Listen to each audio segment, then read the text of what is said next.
Hello and welcome to another BWhack review.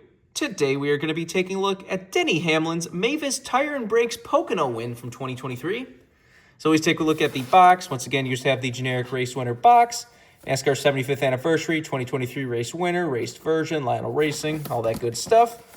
Render the car right there, Joe Gibbs Racing, standard finish. Made a total of 528 of these things. Got slightly over the MOQ number. NASCAR Cup Series, standard finish, NASCAR 75th anniversary, Lionel Garage. And you, of course, have your copyright and such on the bottom of the box. Here is the car itself.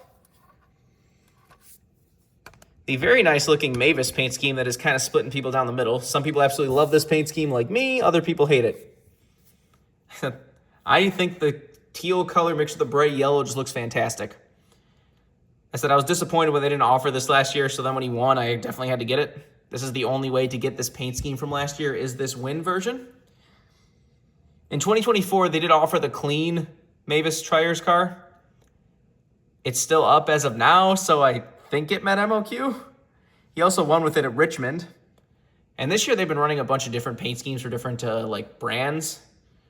Like they had Brakes Plus. It was just a solid red car at Phoenix that he didn't win with it and get offered anything. He had a really cool one that was Express Oil Change at the Bristol Spring Race this year that he won with. It has the colors of the old Nestle Crunch car. It looks really good. I'm probably going to pick up that win too. And then at Dover, he has a weird... It's just Mavis tires, not the brakes part, but it's just teal on the top with just the white cutout. The side is just white. It looks like one of those Hendrick backup cars when they don't want to wrap the whole car for whatever reason. It looks bad. I don't know. I hope that's not going to be the paint scheme going forward. I hope that's literally just because it just says Mavis Tire, not and Brakes, that hopefully it's just a one-off for that. I don't know. Anyways, this comes with a few things. You, of course, have your winner sticker. And you, of course, have your race-winning stat card. This was Denny Hamlin's 50th career win, if I remember correctly. Bit of a controversial one, but we'll get to that a little later. Anyways, let's do a quick 360 of this car. Yeah, there's some of the other ones. Like I said, the Brakes Plus, they ran a car for this year. They ran an Express Oil Change car. I wonder if they're going to run cars for the other ones too. So the Brakes Plus car was just a solid red car with white logos. Not very exciting. Express Oil Change car, however, was really nice. I'm glad he won in that because I don't know if that was going to get produced otherwise. But anyways, let's get down to sponsors. On the hood, you have Mavis Tires and Brakes with a big pile of tires right there. Got Toyota Camry, number 11, and Joe Gibbs Racing. Got Mavis Tires and Brakes down the side. Got FedEx. Got Doosan, Sherwin-Williams, and Mack Tools. I wish Doosan would, actually sponsor a car again. They used to sponsor the Gibbs cars all the time, and they had some really cool paint schemes. Kind of wish they would come back for a race or two. But anyways, got Mavis Tire and Brakes back there. Got Sport Clip haircuts. Got FedEx on the C-post. Got your two winner stickers. Got Toyota Interstate Batteries, Coca-Cola, and J.D. Gibbs.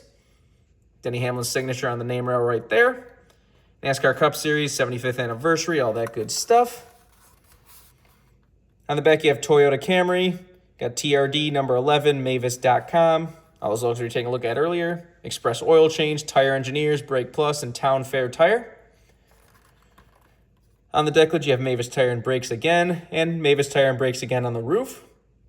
This is a car that's so covered in confetti that they put the DIN number all the way down in there. This is what does that say, 408, I think. Got the same stuff down the other side as usual. Take a look under the hood. So you got Wix Filters, Mobile One, Toyota, and Mavis Tire and Brakes. There's the engine detail if you want to see that. Obviously no deck lid. The roof flaps, of course, do open. And there's the inner side of the car if you want to see that. Now let's get down to the damage and such. This has a few little marks and stuff due to the incident that happened. It is a brightly colored car, so you can see a lot of the rubber and tire buildup around the front. That looks really nice. A few little marks and stuff on the right front. Down the side, just a few little scuffs and stuff, some dirt, some rubber buildup. You see the lettering is completely rubbed off of the right rear tire. On the back, a few little marks and stuff, some confetti, all that good stuff. You see back here, he definitely got hit a couple times. Somebody looked like he was side drafting him. Maybe a little bit of some fuel spill too. Wonder if that's actually damage or is that just a chip through the M there. If anyone who has this car, let me know if yours has that same or not. See the left rear is scuffed up a little bit from when Kyle Larson ran into him. I do like that the tape is the same color as the car. You got the teal and the yellow. And you see some more marks and stuff, probably also from Kyle Larson. When Kyle Larson ran into him down the front stretch right around the time of the start-finish line, he basically put him in the wall. That's probably where the lettering got rubbed off over there too. You see the lettering is pretty rubbed off of this tire as well. So all the confetti is kind of piled at the rear. It's one of those races where I guess it must have blown all the way to the rear when they released it. But yeah, for some reason you don't know or don't remember, this was the race where he, let's just say, drifted up on Kyle Larson, put Kyle Larson to the wall, and then went on to win the race. Kyle Larson was not too happy about that, so when they went under caution, because when Kyle Larson went to the wall, I believe somebody else wrecked, so the caution immediately came out. And when they were under caution, when they were coming down the front stretch, Kyle Larson drove up to Denny Hamlin and basically pushed him right into the wall. Didn't really do anything, because Hamlin obviously still won the race, but pretty controversial. It's also funny because Denny Hamlin and Kyle Larson are usually pretty good friends, so they were the last two people that you would expect to just get into a fight like that. But the moves work for Denny 2 years in a row now, which is hilarious at Pocono. In 2022, he basically did the same thing on purpose to put Ross Chastain into the wall because it was kind of payback for his deal with Ross Chastain. And this year he did it to his friend. So if Denny Hamlin is below you on a late race restart at Pocono, don't let it happen. Like, you know what's going to happen. Like, push him down, do something. Just do not restart on the outside of Denny Hamlin at a late race restart at Pocono. It doesn't go well for anyone involved. It's funny that Denny Hamlin has become more likable lately, especially with his podcast. Like, he's pretty fun in his podcast. His podcast is a good listen. Like, as a Logano fan, I never liked Denny Hamlin, but I definitely like him a little more now after listening to his podcast. Like I said, I absolutely love this car. Like, I love how the Mavis entire paint schemes look. He ran this car last year at Watkins Glen, too, so I got to see this car in person, and I was really hoping we got a diecast of it, and luckily he did win because they didn't offer it clean at any point. I will get this year's, too. I did pre-order the clean one, then ended up going and winning with it again, so I'll probably get the race version at some point, too, if the clean one actually does get made. It's funny that was also a controversial win at the time.